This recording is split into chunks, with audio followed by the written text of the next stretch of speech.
রোহিণী কাপুর দিল্লি থেকে লিখেছেন। বলছেন, স্যার, আমি গতকাল আপনার বার্তাটা পড়লাম, যেখানে আপনি বলেছেন রাখি বন্ধন উৎসবকে নতুন আর উচ্চতম মানের দিন। আমি আমাদের বাড়ির একমাত্র উপার্জনকারী সদস্য। আমার বাবা আর 2 ছোট ভাই সব দিক থেকে আমার ওপর নির্ভরশীল। আজকের দিনে অনেক মহিলাই আছেন যাদের পুরুষদের কাছ থেকে কোনো রকম নিরাপত্তার প্রয়োজন নেই, বরং তারাই পুরুষদের নিরাপত্তা দিচ্ছেন। তাই আমি জানতে চাই যে রাখির নতুন আর উচ্চতম মানে কি হতে পারে। রোহিণীজি, ঐতিহাসিকভাবে দেখলে রাখি বন্ধন শুধুই ভাই বোনের উৎসব ছিল এমনটা বলা যাবে না। ভবিষ্য পুরাণ আছে, স্কন্দ পুরাণ আছে, পদ্ম পুরাণ আছে, আর ভাগবত পুরাণও আছে। এই সব গ্রন্থে এমন অনেক উল্লেখ পাওয়া যায় যেখানে একজন ব্যক্তি অন্য কাউকে রাখি বেঁধেছেন, অর্থাৎ এক ধরনের রক্ষাসূত্র বা রাখি পরিয়েছেন। আর এই সব জায়গায় এমনটা জরুরি নয় যে সেই 2 ব্যক্তির একজন নারী হবেন আর অন্যজন পুরুষ। যেমন ভবিষ্য পুরাণে একটা ঘটনা আছে, দেবতা দানবের যুদ্ধ চলছে, তখন ইন্দ্র হেরে যাচ্ছেন এবং তিনি সাহায্যের জন্য দেবগুরু বৃহস্পতির কাছে যান। ইন্দ্রাণীও তখন ইন্দ্রের সঙ্গে ছিলেন। তখন ইন্দ্রাণী একটা রক্ষাসূত্র তৈরি করেন, এক ধরনের রাখি, এবং সেটা বৃহস্পতি ইন্দ্রকে পরিয়ে দেন। এখানে লক্ষ্য করো, দুজনই পুরুষ, বৃহস্পতি ও ইন্দ্র। উপরন্তু বৃহস্পতি হচ্ছেন গুরু এবং ইন্দ্র শিষ্য স্বরূপ। সুতরাং এখানে যে রাখি বাঁধা হচ্ছে তা শুধুই ভাই বোনের সম্পর্ক নয়, এটা গুরু শিষ্যের সম্পর্কেও হতে পারে, কিংবা আরও বিস্তৃত কোনো মানবিক সম্পর্কেও হতে পারে। আর সেখানে যে মন্ত্র বলা হচ্ছে বা স্বস্তি বাচন করা হচ্ছে সেটাও খুব গুরুত্বপূর্ণ। এইটাই হলো রাখি বন্ধনের কথা। তাতে কি বলা হয়েছে? তাতে বলা হয়েছে যে ভাবে একটা সুতোর টানেই দানব রাজা বলিকে বেঁধে ফেলা হয়েছিল, সেইভাবেই আমি তোমাকে এই সুতোর বাঁধন দিচ্ছি, এবং এখন তুমি অচল থাকো, অচল থাকো, অচল থাকো। তো এই যে সুতোর বাঁধন দেওয়ার প্রথা, এটা অনেক পুরনো, খুব সুন্দর একটা রীতি, আর এর গভীর মানে আছে। এই মানেগুলো শুধু ভাই বোনের সম্পর্কের মধ্যেই সীমাবদ্ধ নয়, এর বাইরেও অনেক ব্যাপক মানে আছে। উদাহরণস্বরূপ, আগে যখন গুরুকুলে পড়াশোনা শেষ হতো আর শিষ্য বাইরে বেরিয়ে যেত, তখন গুরু শিষ্যকে রাখি পরাতেন আর শিষ্য গুরুকে রাখি পরাত। এটা ছিল পারস্পরিক সহযোগিতার প্রতীক। এই জিনিসটা আমাদের উপনিষদের শান্তি পাঠের কথা মনে করিয়ে দেয়, যেখানে গুরু শিষ্য একে অপরকে বলেন, আমাদের মধ্যে সবসময় ভালোবাসা ও স্নেহ থাকুক, কখনো যেন বিরোধ বা বিদ্বেষ না আসে। এই ধরনের বহু পুরনো উল্লেখ আছে যেখান থেকে এই প্রথার শুরু হয়েছে, এবং ধীরে ধীরে এটা বড় হয়ে আজকের দিনে এসে পৌঁছেছে, একটা গুরুত্বপূর্ণ ও সুন্দর প্রথায় পরিণত হয়েছে। আজকের দিনে তো পুরো সমাজই এই দিনের জন্য অপেক্ষা করে। কিন্তু আমি যা বলতে চাইছি সেটা হলো, তোমার প্রশ্ন একদম ঠিক দিকে ইঙ্গিত করছে যে হয়তো সময় এসেছে রাখি বন্ধনকে আরো গভীর এবং আরো বিস্তৃত অর্থ দেওয়ার। আজকের দিনে কি হতে পারে সেই অর্থ? দেখো, ব্যাপারটা হলো যে দুর্বল সে আসলে রক্ষার যোগ্য, এবং তাকেই রক্ষা দরকার হয়। যেমন ধরো, ভাই বোনের রাখির যে বিখ্যাত কাহিনী আছে, তা খুব বেশি হলে 500 থেকে 700 বছর আগেকার ঘটনা। মেওয়াড়ের রানী ছিলেন কর্মাবতী, তিনি তখন দুর্বল অবস্থায় ছিলেন। আমি কি করছিলাম? এই গল্পটা খুবই বিখ্যাত, বাচ্চাদের পাঠ্য বইও পড়ানো হয়, তুমি হয়তো পড়নি। তো রানী কি করেছিলেন? তখন দিল্লিতে হুমায়ুনের শাসন ছিল। রানী হুমায়ুনকে রাখি পাঠিয়েছিলেন। সেখান থেকে এই লোক প্রথা আরও মজবুত হয়ে গেল যে এটা ভাই বোনের সম্পর্কের উৎসব। কিন্তু আসল কথা হলো দুর্বলকে রক্ষা করার দরকার হয়। রানী দুর্বল অবস্থায় ছিলেন, তাই তাকে রক্ষার দরকার ছিল। ব্যাপারটা এটা না যে তিনি নারী ছিলেন বা বোন ছিলেন বলে তাকে রক্ষা করতে হবে। তাকে রক্ষা করতে হয়েছিল কারণ তিনি দুর্বল হয়ে পড়েছিলেন।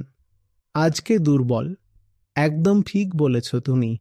যেমন ধরো, তুমি যদি তোমার বাড়ির উপার্জনকারী হও আর তোমার বাবা আর ছোট ভাই তোমার ওপর নির্ভরশীল হন, তাহলে দেখা যাচ্ছে যে আজকের দিনে মেয়েরা জীবনের সব ক্ষেত্রেই অনেক এগিয়ে গেছে, নিজেরা উপার্জন করছে, খাচ্ছে, অনেক দিক থেকে অনেক শক্তিশালী হয়ে উঠেছে। তাই ভাই বোনের উৎসব তো আছেই, তার একটা ঐতিহাসিক আর প্রথাগত গুরুত্ব আছে, কিন্তু আমাদের ভাবনা তার থেকেও এগিয়ে যাওয়া উচিত। আজকে সবচেয়ে দুর্বল সেটা দেখতে হবে আমাদের। আজ সবচেয়ে বেশি দুর্বল হলো পরিবেশ, পৃথিবী নিজেই। তুমি জানোই এখন পরিস্থিতি কেমন চলছে, বৃষ্টি কেমন হচ্ছে, পৃথিবীর বিভিন্ন জায়গায় ঋতুগুলোর পুরো চক্রটাই বদলে গেছে। এখন তো আন্তর্জাতিক স্তরের বিজ্ঞানীরাও স্বীকার করে নিয়েছেন যে জলবায়ু পরিবর্তন আর তাপমাত্রা বৃদ্ধির এই বিপর্যয় এমন এক জায়গায় পৌঁছে গেছে যেখান থেকে হয়তো আর ফিরে আসা সম্ভব নয়। আমরা চাইছিলাম গড় বিশ্ব তাপমাত্রা যেন 1.5 ডিগ্রির ওপরে না যায়, বাট এখন সেটা সম্ভব হবে না মনে হচ্ছে। খুব ভয়াবহ একটা সংকট সামনে দাঁড়িয়ে আছে আমাদের জন্যে। এই মুহূর্তে সবচেয়ে বেশি রক্ষার প্রয়োজন পৃথিবীর। প্রতিদিন শত শত প্রজাতি সম্পূর্ণভাবে বিলুপ্ত হয়ে যাচ্ছে প্রাণীদের মধ্যে থেকে। আমি এক দুটি বলছি না, শত শত প্রজাতির কথা বলছি।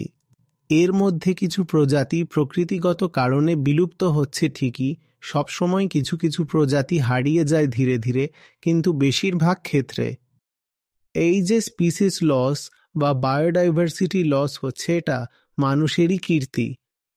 আমরা নিজেরাই এটা ঘটিয়েছি। এটা একেবারে মানব সৃষ্ট, অ্যানথ্রোপোজেনিক। তো এইসব যা শেষ হয়ে যাচ্ছে, এটা এক দুটো প্রাণীর কথা না, প্রজাতির কথা হচ্ছে। বুঝতে পারছো তো? প্রথমত প্রাণী থেকে উপরে আছে প্রজাতি। আর এখানে আমি বলছি শুধু একটা দুটো প্রজাতির কথা না, শত শত প্রজাতির কথা হচ্ছে। একটা জীবই যদি শেষ হয়ে যায় সেটাও দুঃখের বিষয় হয়। এখানে তো একটা জীব নয়, একটা গোটা প্রজাতির কথা বলা হচ্ছে, এবং তারও উপরে প্রতিদিন শত শত প্রজাতি, গাছের গুল্মের ছোট ছোট প্রাণীর, সব ধরনের জীবের বিলুপ্তি ঘটে চলেছে। এদের এখন সুরক্ষার দরকার, ভাষাকেও সুরক্ষার দরকার। তুমি দিল্লির লোক, দিল্লিতে কোথাও কি তোমার চোখে পড়ে হিন্দিতে কিছু লেখা আছে? এই পুরো হিন্দিভাষী অঞ্চল থেকেই আমাদের কাছে মন্তব্য আসে যে স্যার আপনি ভিডিওর টাইটেলগুলো দেবনাগরীতে লিখবেন না প্লিজ, ইংরেজিতে লিখুন, কারণ আমরা দেবনাগরী পড়তে পারি না। আর সেই কথাগুলো বিদেশ থেকে বা দক্ষিণ ভারতের কেউ বলছে না, লখনৌ আর কানপুরের লোকজন বলছে। বুঝতে পারছো? তুমি কনট প্লেস ঘুরে এসো একবার, যদি কোনো ব্যানার বা হোর্ডিং দেখো যেটা দেবনাগরীতে লেখা আছে, তাহলে বলতে পারো। আমি অনেকবার বলেছি মানুষকে, ভাই, যদি লিপি হারিয়ে যায় তাহলে ভাষাও যাবে, ভাষা গেলে সংস্কৃতি যাবে, সংস্কৃতি গেলে আধ্যাত্মিকতা চলে যাবে, আর আধ্যাত্মিকতা চলে গেলে মানুষ টিকবে না। এই দুর্বল জিনিসগুলোই আজ হারিয়ে যাচ্ছে। আমরা মুখে বলি সত্যমেব জয়তে, কিন্তু সেটা খুব শেষে গিয়ে কোনোভাবে সত্য হয়, এবং খুব গোপনে ও রহস্যময়ভাবে সত্য হয়। তুমি তোমার চারপাশটা একবার দেখে নাও, জিত তো মিথ্যেই পাচ্ছে। আমি সবসময় বলি সত্যটা যেন একেবারে ছোট্ট শিশুর মতো, তাকে অনেক যত্ন করে বড় করতে হয়, লালন পালন করতে হয়। তাই আজ সত্যের সুরক্ষার দরকার আছে। আমি বলছিলাম প্রকৃতি ও পরিবেশ নিয়ে, পশু, পৃথিবী, আমি বললাম ভাষা, আমি বলছি লিপি, আমি বলছি সত্য। আজ এদের সুরক্ষার দরকার। রাখি বন্ধনের এই মহান আর প্রাচীন উৎসবটাকে আজ আমাদের গভীর আর বিস্তৃত মানে দিতে হবে। পরিষ্কারভাবে দেখতে হবে যে আজকের পরিবেশে কে দুর্বল আর কাকে সত্যি সুরক্ষা দেওয়া উচিত, আর তাকে আমাদের সুরক্ষা দিতেই হবে। একটু ভালো করে দেখো তো কি কি জিনিস হারিয়ে যাচ্ছে। অনেক কিছুই খুব ভালো, কিন্তু হারিয়ে যাচ্ছে। আমি চাইবো আমরা তার সুরক্ষার সংকল্প নিই, সেই সব কিছু যা খুব ভালো কিন্তু হারিয়ে যাচ্ছে। আমাদের সংস্কৃতিতে এমন অনেক উপাদান আছে যা খুব সুন্দর, খুব গভীর, যেগুলোকে রক্ষা করার দরকার আছে। কিন্তু আজকের প্রজন্ম পর্যন্ত সেই উপাদানগুলো পৌঁছায়নি, তাই ওগুলো মুছে যাবে।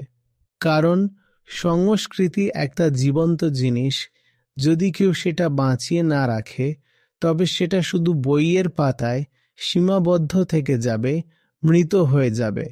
তাই তোমরা নিজের চারপাশেও দেখো আর বলো কে সত্যিকারের ভালো কিন্তু দুর্বল হয়ে পড়ছে। আমি তার সুরক্ষার সংকল্প নিচ্ছি। আমি আবারও বলছি, আজকের দিনে নারী হোক বা পুরুষ, ভাই হোক বা বোন, মা হোক বা বাবা, সবাই এই সংকল্প নিক যে যারা সত্যিকারে ভালো কিন্তু দুর্বল হয়ে পড়ছে, আমরা তাদের রক্ষার জন্য দাঁড়াবো। এই হবে রাখি বন্ধনের উৎসবের প্রতি আমাদের প্রকৃত সম্মান। এর মাধ্যমেই আধ্যাত্ম আর ধর্মের সুরক্ষা সম্ভব, এবং আমরা এই উৎসবকে সম্পূর্ণভাবে অমর ও প্রাসঙ্গিক করে তুলতে পারি। ধন্যবাদ।